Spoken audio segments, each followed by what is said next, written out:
I hit record and say welcome to everyone with El Camino College's Architecture Club, which that's my background right there. You like my little logo there? I had to kind of format that to make it a little smaller. It's funny how all the helping hands that are making the club and made the club go are around. Some are shy, but I call them out anyway because Sana helped with she did the flyer. Wonderful job. And Youssef, that has now graduated from the program. Is he still on? Yeah, Light Suit. Yes, he's Youssef in. is on. He created the logo. I don't know if you knew that, Dan. I did. He created our little architecture club logo. And so for those that may not have joined us before, the Architecture Club meets every Tuesday from noon to 12:45 via Zoom. And if you don't know where to find us, just reach out to one of the profs and they will give you the link and stuff on that. But we meet weekly just to go over a variety of things that I think will be beneficial to students as well as things that they have questions on. And so we're going to start to create a series of these meetings that are talks with different design professionals that may be doing what one would see as unconventional tracks of the profession, but just point blank things that you wouldn't think architects are related to or doing. And our education in architecture is really preparing you for a much wider, uh, diverse series of professions and careers than you would think. And uh, our our lecturer tonight is certainly a prime example of that. A departure, but yet not because structural engineering is definitely part of what we do. But of course, we need the experts, and with his background, I'm sure he'll be able to tell you how advantageous it is to come from the architecture background and do what he does. But before we get to him, I will say in our next architecture club meeting on Tuesday, I know of a young man that has graduated from USC's School of Architecture master's program, and he now is doing some work with developers that may be looked at as kind of atypical. And so he's going to be our presenter during the club meeting.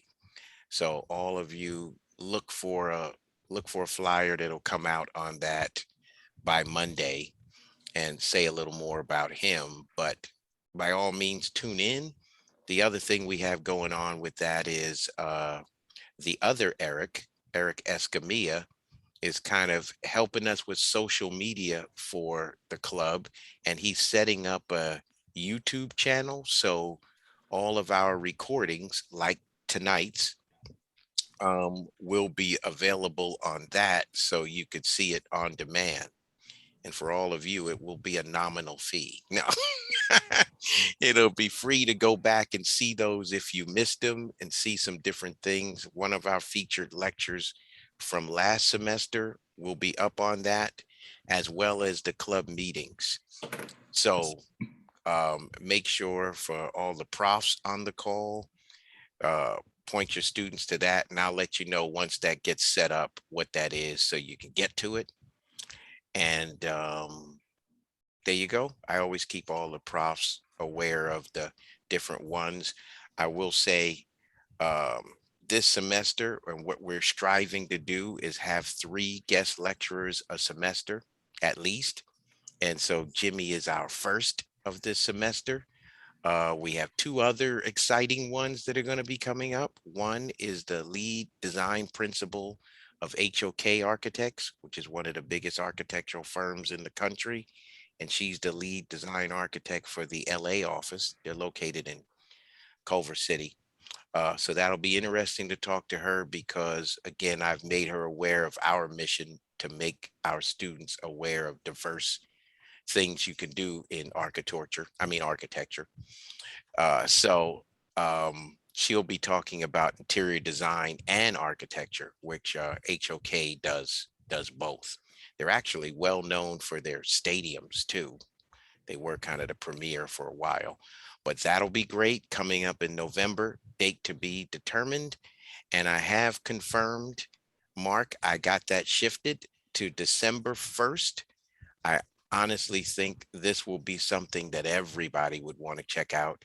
The HKS architects, which is the design architects for SoFi Stadium, the new Ram Stadium, they'll be presenting an extensive presentation on SoFi Stadium. So I have one of the design architects and one of the construction management architects that will be doing a talk. That will be on December 1st, which is a Wednesday, at the same time. So again, a flyer and all of that will be brought out. But honestly, this will be one of those that I think people that aren't even in architecture are going to want to see. I've seen them do this presentation, and we all know as architects that have gone to see lectures and been forced to, because if you go to school of architecture, you had to go to lectures every week or what have you. So I've been to more than my share, and I would tell you that that presentation they did on SoFi Stadium was in the top 5 I've ever seen. So let's put it that way. So without further ado, like I said, all of that info will keep coming out and be given to everybody, but we really invite predominantly our students to please, by all means, start coming to our club events. And really, the club events are spiraling around what you want to see. One last thing I'll say on the club is we are working to try and get tours of some of the schools of architecture. We may be setting up a tour of the new School of Design in San Diego to happen this semester. And I'll be talking to Professor Yeber about touring USC and SciArc, although it looks like they may have to wait until next semester due to COVID protocols and stuff. But we'll see what we can do. And lastly, we are also in the process of setting up some tours of some of the buildings under construction right here on campus. So a lot of stuff we're trying to do with the club. So keep that going. So without further ado, though, for tonight, I'm going to let Professor Richardson introduce this gentleman because he knows him very well. So take it away, Dan. Thanks, Ruben. Thanks for that valuable information about what we're doing. To make it really quick, I've known this young man for about 15 years. He came to me with a passion about learning something. And I don't mean something in the most wide range. I mean something to really push his potential and find a place to utilize that education and take it to a professional place. It's not the typical path, but it's a wonderful path. And so, Jimmy, please entertain us with your story. Thank you. I will do my best. I want to thank you guys. Thank El Camino for giving me this opportunity to speak to kids in a place that has given me so much. One of the things I've heard my whole life is that I'm lucky. I'm a lucky person, and kind of bugged me for a while because it kind of says, wow, you got everything through luck. But, I started thinking, and I think that luck is when preparation meets opportunity. And I'm going to show you how I prepared for the opportunities that were given to me. Nothing special about me. My name is Jimmy Barahona. My mom and dad were immigrants from El Salvador. They came fleeing a war, and they worked really hard. I was raised in Torrance, worked really hard, had a good life. I didn't need anything, thanks to their hard work. And but they weren't, my dad has third grade school, my mom has sixth, very poor, come from very humble background. So they were good at giving me clothes and food. But when it came to education, I couldn't really go to them. I was fortunate enough to live across the street from the Heises, Cliff, Donna, and Ryan. Cliff, patched my tires when they were popped. He showed me math, and Donna showed me how to read, and really just took me as one of their own. And that's where I was an average student, nothing special, but they definitely they didn't have to, but they put their time and effort into me, and thanks to them, I got better in school. I had my first job at 12. I was a paper boy, and just the same thing. I saw my dad, mom, and dad working hard. I'd have to get up at 4 a.m. to play with my dad because he would leave at 5, and I wouldn't see him because I would go to bed before he was back. But yeah, so first job as a paper boy. They always showed me to work hard. I played a ton of sports. That was one of the things my parents really instilled. They said, you have to keep busy. So I was always, for the most part, 2 sports at a time. Even I played volleyball. I'm 5'5". I have no business playing volleyball, but I had to keep busy. So that was the rule. Did good in sports, wasn't anything special, but I enjoyed it. But there was, I had all the opportunities in the world, all the things that the United States provides you, the things that my parents wanted for me, but there just wasn't any drive or desire in me. There was no, I don't know, I was just getting by. And so my dad came up with a plan to move to El Salvador when I was 13. And that was the time of my life, but it was eye-opening to say the least. We went to El Salvador. I saw a ton of poverty. I saw people didn't have much. We were fortunate to have food and clothing, and we had a business, a dairy farm. And then my dad said, well, we're going to build the house we live in. And that was like the initial, wow, I'm going to get to build something. Well, little did I know I had to haul water, haul the bricks. I thought I was going to be directing stuff here. No, that wasn't the case. But I did dig ditches. I laid down brick. I hauled the water. They gave me opportunities to paint. And so we finished that. And then my dad started building rental properties in El Salvador. And I would do the same thing. In the afternoons, I'd go and tie up rebar. I would go and I would, put floor down. We put the roofs on second stories. It was all brick and concrete over there. So it's very different from building here. But I felt I was good with my hands, and I was good with my hands, and I could interpret with what was coming out of my brains with my hands. And that was pretty cool. We built a corral that we milked out of. Again, a steel structure with brick. And again, it came pretty easy to me I could see things in my head and use my hands to make them. And that's very gratifying. It's very gratifying. So my parents and my grandparents made sure that we were always humble, don't let things go to your head. And anytime we might have gotten out of line, they fixed that by making us work even more. So there was a time I remember, I asked my dad, I said, Dad, we own this farm, right? And he said, yeah. And I said, why are we here 2 hours before everybody and we leave 3 hours after everybody leaves? And he's like, you have to lead by example. And as long as you work hard, things will come to you. So at the time you're a kid, you don't really understand that. But now with my few more years of age, I get it. So the typical day for me was to go to school in the mornings. Monday through Friday, I had it good. I just had to go to school. But when the weekend hit, I was gone from the house before the sun came up, and I was back after the sun came down. And I remember my first year was kind of a shock. I was learning, new culture. I couldn't really speak Spanish that well, so I learned Spanish perfectly. And hard work sprinkled throughout. I remember we would load the bricks to the houses before I went to school so that people would have bricks to put down that day. So the second year,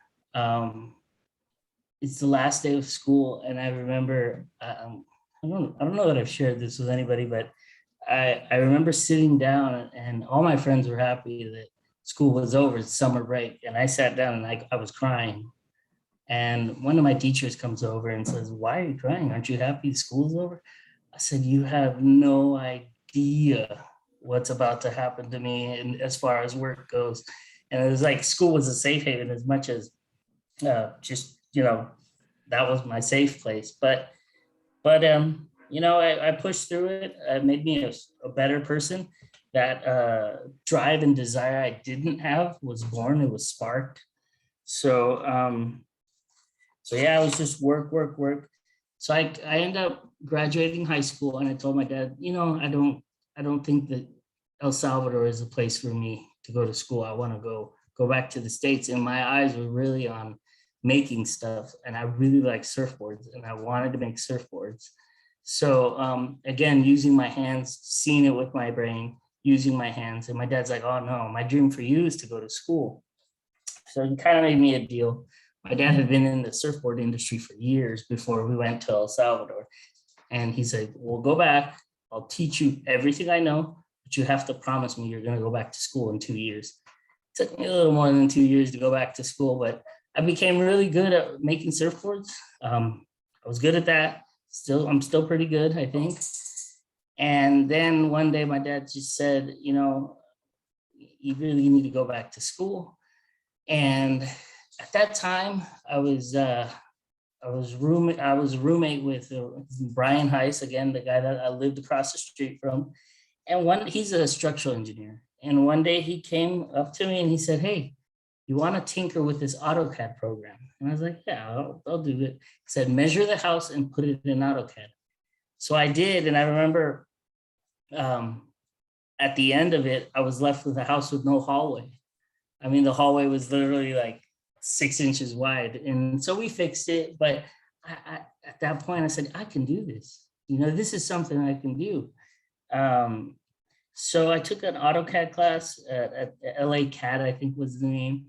And I was able to get a job at PD Engineering, and I started the El Camino program as well. And so I was kind of working and learning at the same time. And so, yeah, I was just working and learning, and El Camino taught me a lot of things. There was a lot of things I refined at El Camino that, you're doing it at work, but it makes sense at this point, because I would just take drawings and copy them. And I didn't really know what they meant, but they kept saying "good job." So I kept coming back for more. And so that in 2006, Ryan said, "Hey, I'm going to open my own place." And I said, "Well, I'm going with you. I'm not going to stay here without you." And that's when I really got into the El Camino schools. I took Dan Richardson's class. That was great. It taught me how to organize plans. It taught me how to draw, how to put a set together. I mean, I was like, wow, I could literally take this class. With this class, I now have the ability to take what's in my brain, put it on paper, and be able to submit. And somebody's going to build a house off of what Dan Richardson taught me. And I was just blown away that with one class, the ability to build something. So I kept going, and I did pretty good. I think I got all A's in architecture class, which Miss Donna Heiss is gonna attest to. I was a C student at best, but I loved it. I loved the architecture classes. And when Dan says it, when you love what you do, you'll never work a day in your life. And that was true. I would be happy to go to school. So time goes by, I'm working, I finished the program. I decided to just, start working. I wasn't going to go to a 4-year. I encourage kids to go to a 4-year, but the beauty of El Camino is you could either go to a 4-year or you can truly graduate today and start working tomorrow. And you have everything you need in your tool belt because of what El Camino gives you. In 2016, I had the opportunity to become a co-owner at Beyond, and I jumped on the opportunity. It was a little terrifying at times to take on such a big role, but you know, I took it. I said, I've got to try, and we're here to this day. My typical day just consists of, I work with a lot of engineers and architects, and basically what I do is I draft in everything that the structural people bring to me. So they'll bring me something on a piece of paper, and I've used AutoCAD and other programs to put it on paper for people to build. So essentially I build the house on paper, and then somebody else builds it, you know, brings it to life. And I've just refined my craft, and I've also do something called Title 24. I get to design windows and make things energy efficient. It's important to me because I have a daughter and I want her to have a place to play when many years from now, I want her kids to have a place to play. So it's important for me to start showing and making things efficient, so we're not just draining and depleting the world of its goods. So that's basically the story of how I got to and where I'm at in life. I want to talk a little bit about El Camino. To all the students that you go there, you have no idea what El Camino is going to do for you and how cheap it is for you to get this education. I think when I was there, I started paying $7 a unit. By the time I was out, it was $13. That is nothing compared to the education you're going to get and the ability that it's going to give you to be able to feed yourself, feed your family, and make your dreams come true for anything you want, desire. Listen to your teachers. The education is fantastic. The teachers care. I had good teachers. I had bad teachers. I have not had any teachers come close to the teachers I've had at El Camino. And I'm not just saying that. I don't have to kiss their butts anymore. I already got my A's. But they just care. They do care. I mean, think about it. What do they gain by teaching? They could be making a lot more money in the private industry, but they care and they want to continue the architecture legacy. So another thing, El Camino, I encourage people to go to a 4-year, but you can leave El Camino and go straight to work. You learn everything you need to learn in the architecture program to be able to put it into plans, bring your ideas to paper and submit to a city. That's what I do. I don't go to a 4-year. I have El Camino as my education, and I've been submitting plans since 2006, and they get through and you know, and they get built. So I'm a fine example of just, you know, you can leave El Camino and just go straight to work. People say that I've heard a lot of careers where they say, wow, what I went to school for is not what I'm learning to do. Like, I went to school for this and it has nothing to do with what I do in real life. Again, I can't stress enough, what you learn in the architecture program is what you're gonna do in a firm. There's no guessing, there's no nothing. They'll say, draw a detail, you can draw a detail, draw a plan. You know, us architects, we express ourselves through section plans and elevations. You will be able to do that when you leave, no problems. The other thing I want to talk is get your work done at El Camino. That studio could be a trap for procrastination and having fun. It gets fun in there, but just get your work done first and then you can have the fun. If you get into that habit, you will do really good at any firm, because I know the last 2 days of school, everybody's in there, everybody's sleeping in there, and oh my gosh, I wish I would have done this. I wish it, just do it ahead of time. I know how you guys get your assignments, get them all front loaded. Just pick one off each week and you'll be good to go. Do the hard things first. If there's something you don't like, do it first. get it out of the way. Couple things, you get the satisfaction, peace of mind that you know your hard work is done, and you get to move on to things you like, which you will enjoy more, and you'll have more time. Take all the opportunities you're given. If somebody says, hey, can you come and draw this for me? And I'm not going to pay you. Well, think about it this way. You're not getting paid, but you're getting something out of it. You're getting experience. Free is not free in architecture. Free means I'm not giving you money, but you'll push ink, you'll be able to draw and get more experience under your belt. Now, I would like to a little bit of advice or what's helped me in my career. I'm going to start off with soft skills. Soft skills are something that a lot of people struggle with. I had a hard time with it. But if you're shy, learn to talk to people. Learn to be able to communicate. Don't shut down. If you have a strong character, tone it down a little bit. Listen to people, hear them out. People like to be listened to. And then remember, one of the things I've always said is architecture is problem solving. So learn how to solve problems. If you learn how to solve problems, you won't get terrified when you get those sheets of plan check corrections. Time management, manage your time wisely. I like to get in early. I leave a little early too, but by the time I get to work, but other people get to work, I've been working for a couple hours already. I'm ahead, you know? So if you put 2 hours in every day, you work, you know, you end up working an extra day a week, and you know, that's going to get you ahead. Again, going back to what my mom and dad showed me, just work hard. Another thing I think is good is be on time. Dan, how does it go?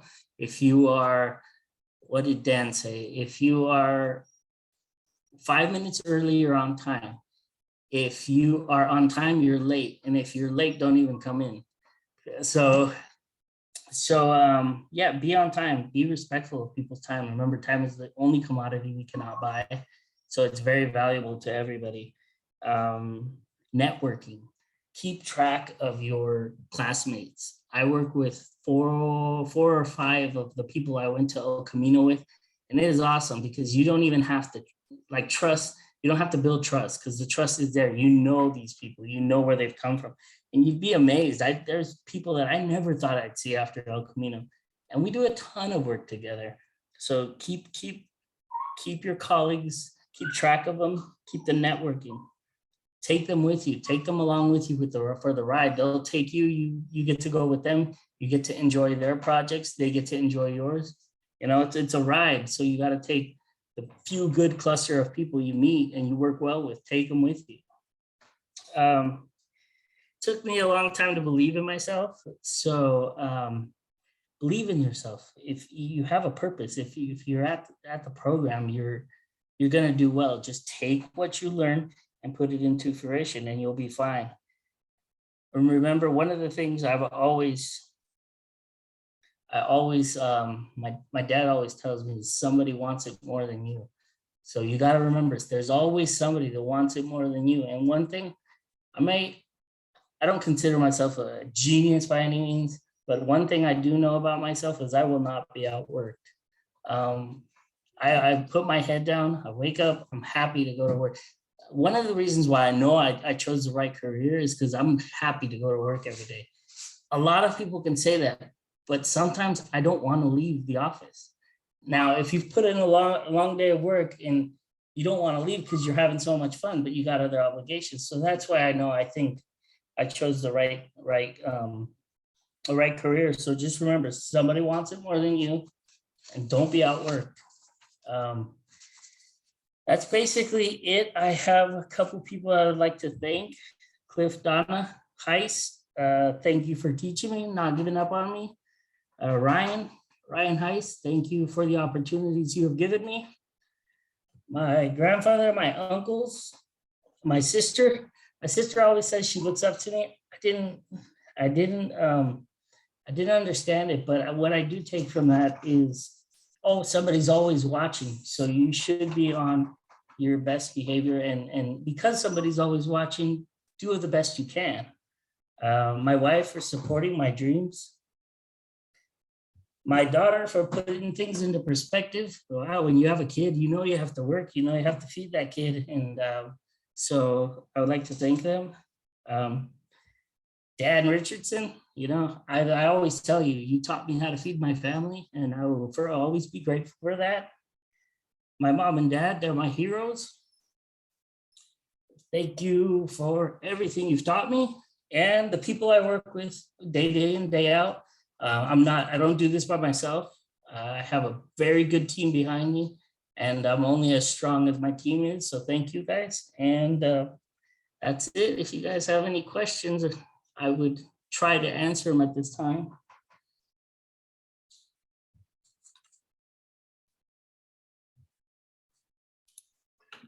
Thank you, Jimmy. Excellent information that you passed on there. I think you overstated my participation in your deal, but I know those other people. I know a lot of them, and I know they are really outstanding people. So, and your team at your office is amazing. Thank you. I'm sure somebody has a question, but until they pop up here, I'd like to ask you one thing. Since you have this great team, and I've seen them in action, I think maybe a little, what am I trying to say, Ruben? A little field trip to your office might be a good thing to see some of the stuff. Yeah, anytime. Some of the stuff in action, what's going on with Padra and Miguel, and see if you were actually really working or playing over there. Well, we do have a basketball hoop in there, so Yes, you do. but no, we do work. We take it seriously. We remember this is somebody's home. We want to make it safe. This is somebody's dream, so we do take it very seriously. Yeah. Yes, you do. So, does anyone have any questions out there? I could start off. I have a couple. I am interested in your process. So you are engineers, so you're being commissioned by the architects, right? Yes, we get commissioned by architects, homeowners. Sometimes I bring in the projects. Yeah, that's pretty much it. So architects and homeowners, and we do a lot of in-house architecture as well. Not very big projects, but we'll do additions and stuff like that. And so most are type 5? No, it's no type 5, as a matter of fact. I mean, we're doing 3 stories with a basement below. We're doing stuff like that. We do commercial buildings. We've read a little bit of retrofitting, but yeah, there's no type 5 at all. Wow. We calc everything out.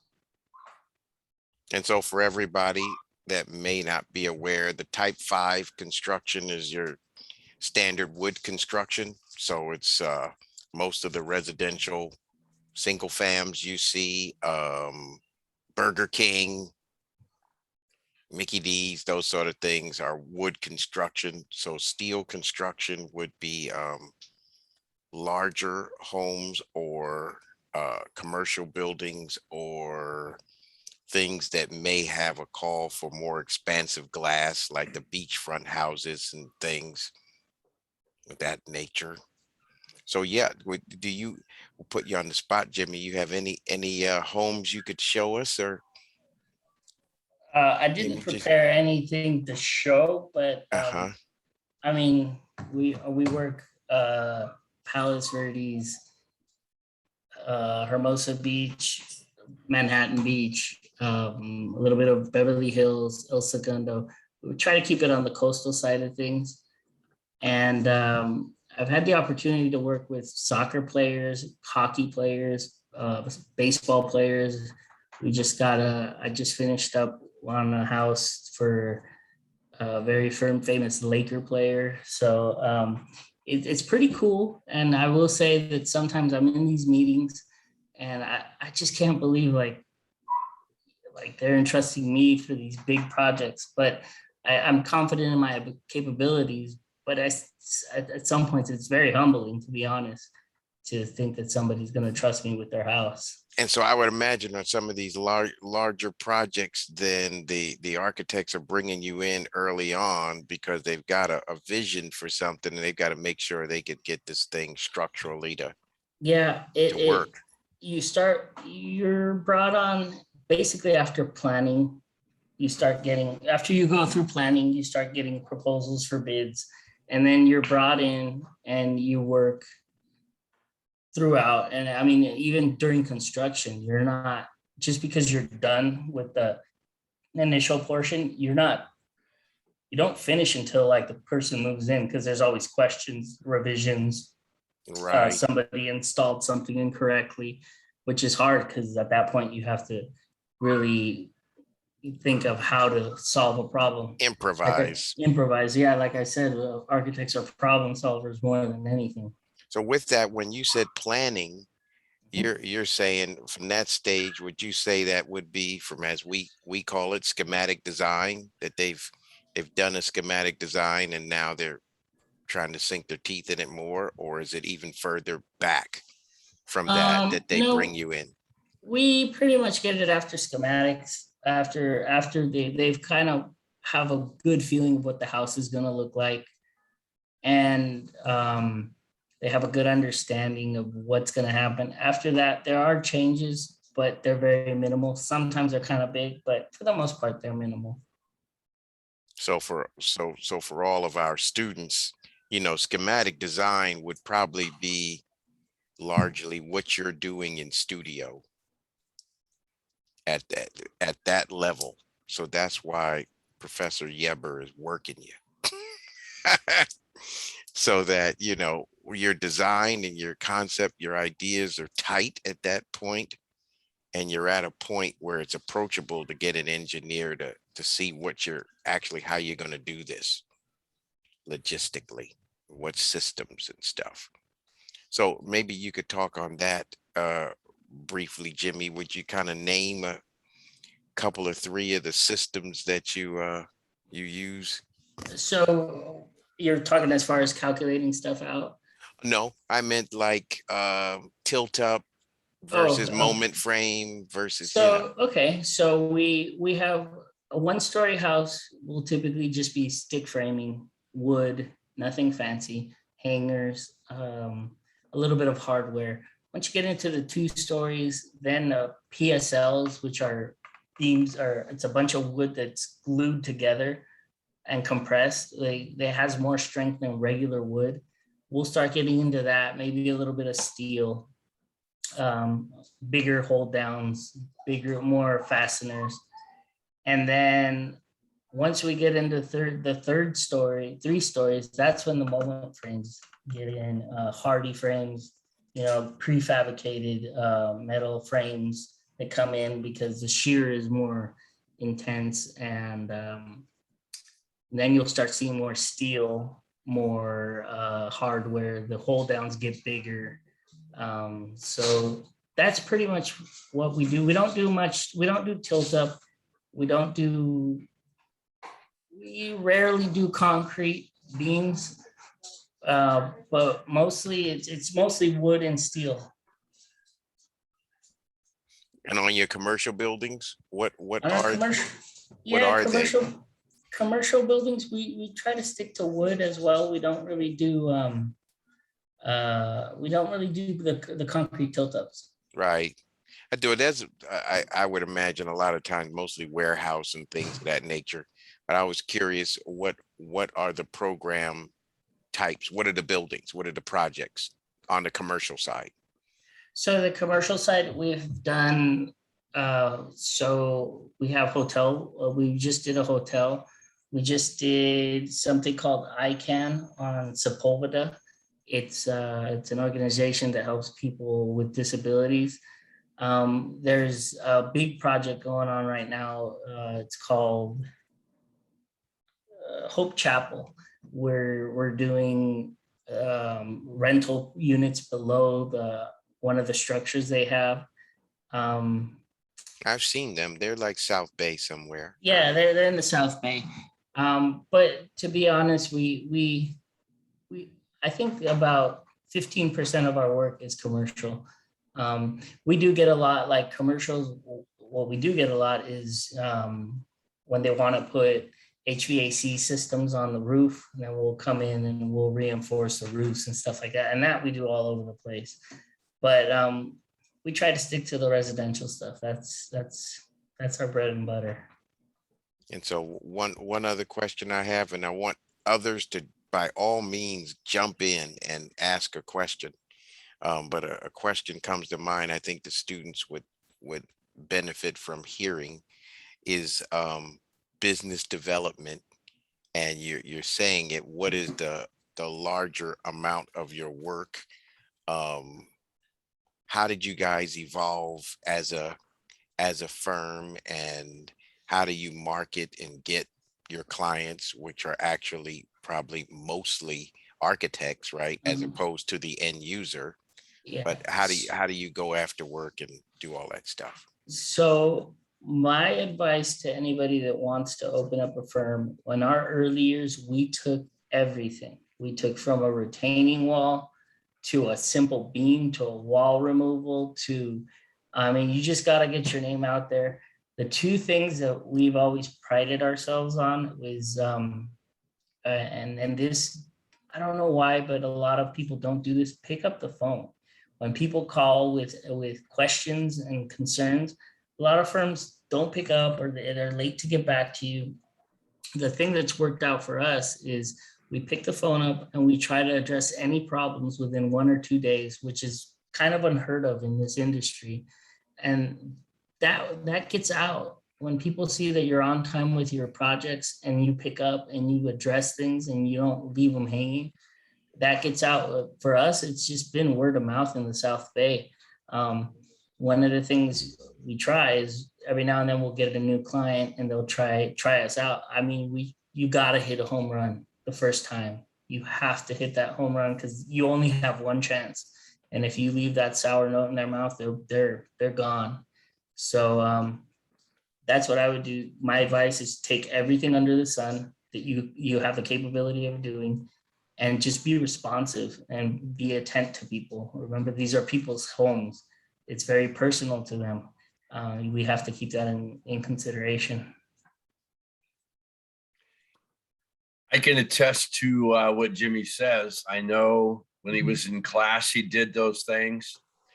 And when he worked in Ryan's office, when it was that, Ryan had quite a response, and Jimmy has done the same thing. And that's why I know when there's a question on a project between Jimmy and Miguel and Padre, there's an answer forthcoming to resolve the problem for the owner, and the owner is always happy. Nobody wants to pay for information, but the longer it sits, the more they're going to pay. So there's a point that your client has to understand. So it's a very friendly situation that happens in a very business-like conditions. So those are good things. Did I see Henry getting ready to ask a question?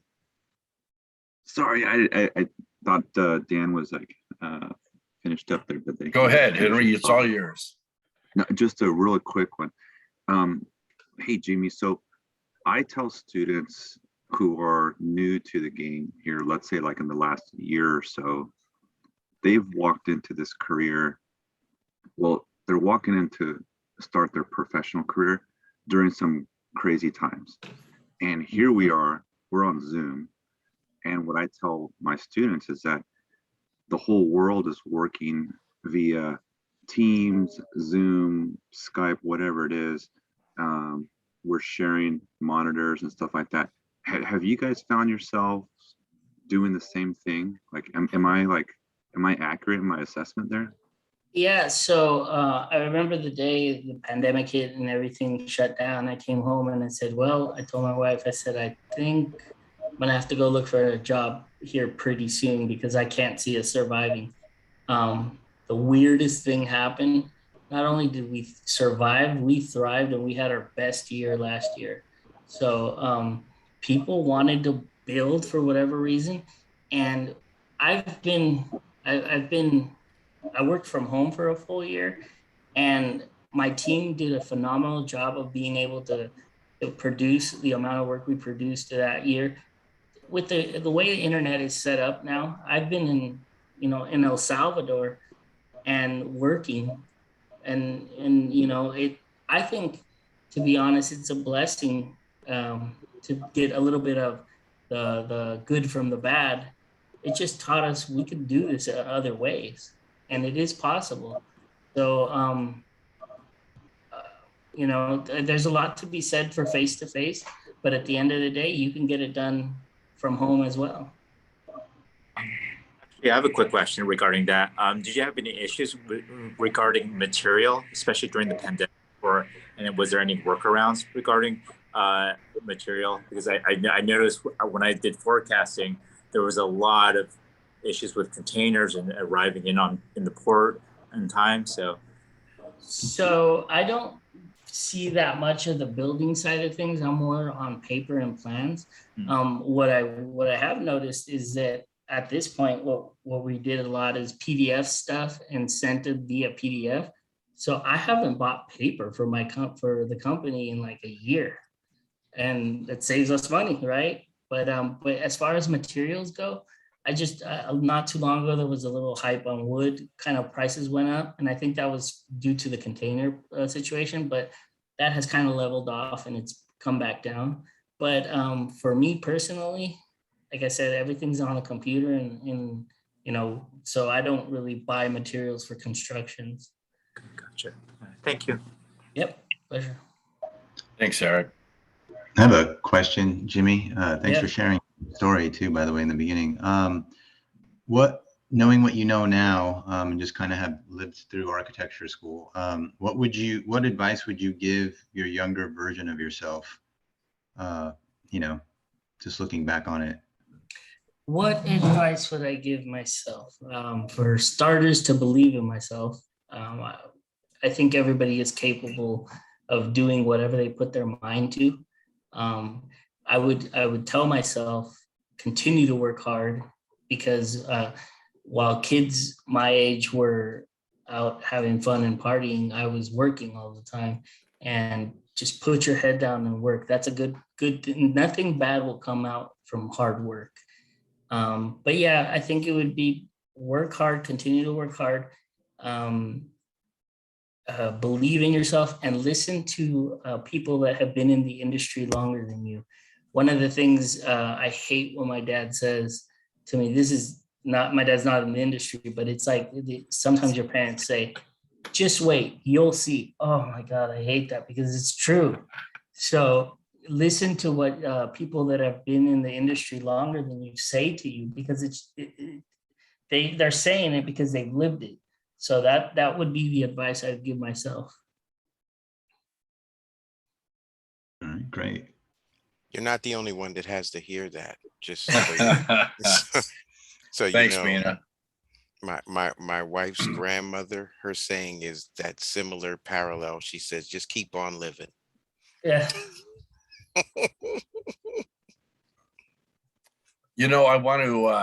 I know some people do this in presentations such as this. Everybody comes on with their photo, their Zoom picture, and we'll take a picture of that just as a little memory thing before here. we all go. So, B, That doesn't mean we have to go. I just wanted everybody turn on your video. We can get a shot of this thing. And some of you don't want to turn your video on. Is that the deal? There we go. They're coming up here. Come on, it's like the Brady Bunch. A few times over. I see Izzy here. And yeah, come on. Some of them might be on a telephone. I got probably right. It's all right. Look at that. Okay, I'm gonna turn this there. Anybody else? Can anybody else get on here? Here we go. I'm gonna give you. There you go. Thanks, Izzy. Sana, Landry, you coming? Yusuf, I'm gonna do this real quick here. We're good. All right. Thank you all. Let me make sure I It got doesn't mean that. we're leaving. I just wanted to get that because I know some people probably got to go, and I want to get that. Thank you very much. And I would, yeah, love to hear, now we've heard from some profs and And us. some of our So, students. Yeah. if there are any students in there, I see B on the call here, which one of my students, Landry. Anybody, how you doing, B? So anybody have any questions? You got it. I got a question for Jimmy here, if it's all right. I'm not an architectural student, but It's all right. I'm curious, there's a lot of talk about, things that, people who have gone away from this program and have done other things. I guess, Jimmy, what is what are some of the skills that you think are most applicable from this program that might not directly be in line with an architectural career? I think I mentioned it. One of the things the program doesn't address, and I don't think it's their responsibility to do so, was the soft skills I was talking about. You need to have those soft skills. You need to know how to speak to people. You need to know how to listen. I'm good at speaking. Listening was the hard part for me, knowing when to be quiet and just hear people out. So I think that's one thing you need to learn how to do, and that can be tough, man. If you're a shy person, that's hard, and if you have a strong personality, that's hard too. So you gotta be in the middle somewhere. But yeah, soft skills, I think, is something that you need to figure out, and you need to figure it out fast. Well, that's something I was also curious about. What was it like becoming at the very top level of a business, relatively quickly compared to most people in their career paths? I was fortunate into having, I'm going to thank Ryan Heiss again. He was able to, he was very structured. He's a very structured person, very matter of fact person. He just by observing him and some pointers he gave me, I was able to mimic what he does and understand how to speak to people without getting yourself into trouble. Because a lot of times people want your opinion, but it's something so personal to them that they have to figure it out because it's their house. So I think it's called being politically correct. But yeah, I have to thank Ryan for teaching me how to know what to say, when to say it, and how to say it. And for those of us who don't have a Ryan, what's the best way to develop those skills? Read a book. Go down and stand at the counter, right? Right. No, it's just you have to. I think if I had to erase Ryan from the equation, just observe people. The people that have been in the industry longer than you. Observe the people that have the business, that get the recognition. You never hear like anybody wanting to be Muggsy Bogues. You always hear everybody wanting to be like Michael Jordan, right? So observe the Jordans and copy the Jordans. Thank you. Good questions. Good answers as well. Anybody else have a question, an observation? Wow. You've answered it all, Jimmy. Yeah. Yes, I got lucky. Yeah. Yeah. Lucky again. I think I wrote that down. Lucky. Yeah. I think not. The one thing I do want to add, and I forgot to at the end of it was at the last paper and I didn't flip to it, is so I've had my whole life, you're lucky. You just got lucky. You're lucky because of this. You're lucky because of that. The funny thing is, the harder I work, the luckier I get. So. Hey, exactly.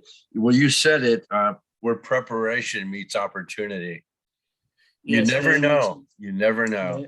Very much so. I never thought in a million years I would own a company. And I happened to be prepared enough to take on the challenge, and I was blessed because of that.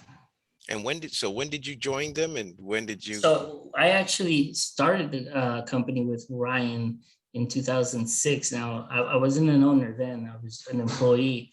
But I had the opportunity to come on board as an owner in 2016. So I've been at it for what, 5 years now. And Yeah. I just remember saying when I took over, I just want to see what's up 6 months from now. What's that going to look like? I would hit 6 months and I'll be like, I just want to see what a year is going to look like. And at some point, I remember thinking, man, you just believe in yourself. Like, if people come back, it's because they like what you do. So that's why I tell people, believe in yourself. I hit myself in the head for not doing that soon enough. Yeah, well, that's why I asked it, because that's not quick. And I think our students often think things happen overnight, but you Oh, did no, start in no. 2006, and that was a decade, and Yeah. you were But preparing yourself for that. you're preparing yourself. You definitely have to put the work in, put your dues in.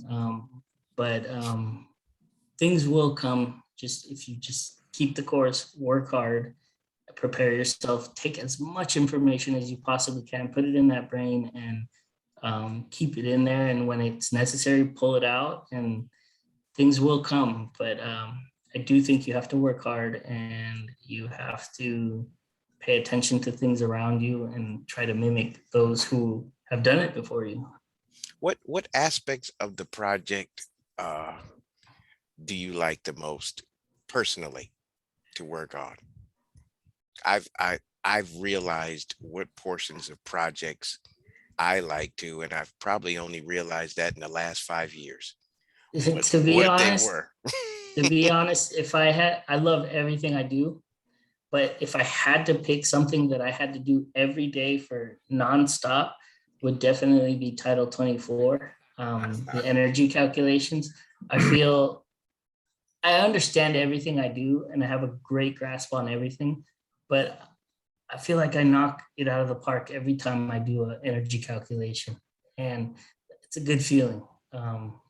So when you have people calling you, I have people call me, and at first I used to get nervous. I don't know if I'm going to be able to answer this, but I know what I'm talking about. And there's nothing better than knowing what you're talking about and being able to answer on the spot. That's becoming more and more important, isn't it, Dan? Oh, Yeah. Jimmy, you talked about being prepared. Obviously, when you were young, you had some neighbors that took some good care of you, and your folks, obviously, too. When you're 13, you move somewhere, you got a whole different grasp of life, but you've taken on each challenge, and that's what people have to do. And your explanation of that was really quite nice. So thank you. It's what it takes. It doesn't happen overnight. It's a process, and it continues to develop, and you have to be ready for that next opportunity. And apparently you were. Ryan got an opportunity and gave you an opportunity. I mean, that's what life is, being ready for something you never knew was going to even probably happen. So, but you've worked and prepared, and you did. So, does anybody else have a comment, a question, a complaint? Shoot, the complaint department just closed. Blowing up in the chats there, right? Yeah. No. Yeah. All right.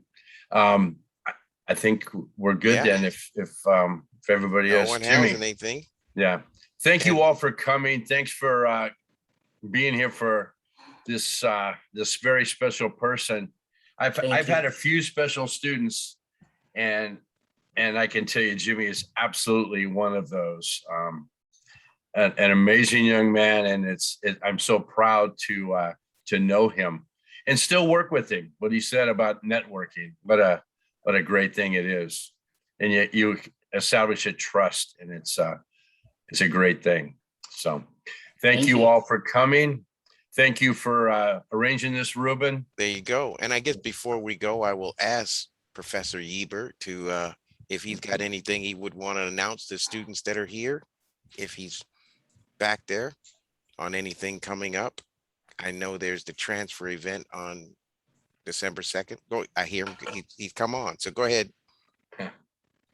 Yeah, that's the only thing I have right now is the transfer event, which is, it's the transfer application workshop part 2, which focuses on portfolio, but also reminds students who are interested in transferring that they should seek out the different events that are being hosted by their respective universities. I know like tomorrow USC is holding an open house for graduate candidates. So I have a couple of my students going there. And next week, there are some other events happening.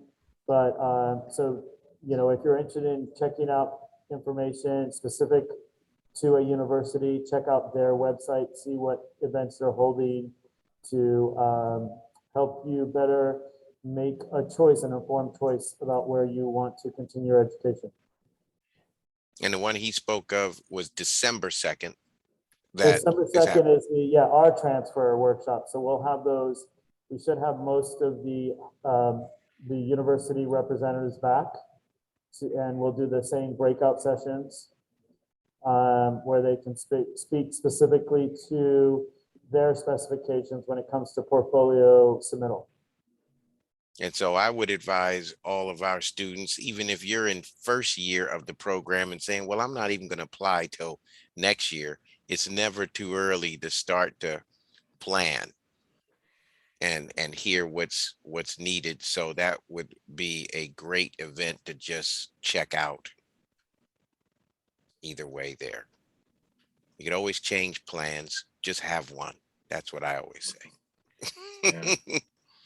That's So I it. guess with no further ado, if no one else has any questions or inquiries, we'll take Jimmy up on it at some point. Are you guys back in the office already? Yeah, yes, we came back last April. So, Okay. Yeah. yep, All we're right. in the office. So I will between I and Dan, we'll try and set up something where maybe the architecture club comes through and you can show us a little bit. Absolutely, we like food, so bring it. He learned that lesson well. There we go, huh? Yes. Thank you, We can do Jimmy. that. You're welcome. Okay. Thank you. Thank you very Well, much. for guys. everybody- And thank you all. Good night to all. right. Goodbye. Thanks. Appreciate it. Thank you, everyone. Thank you. All right.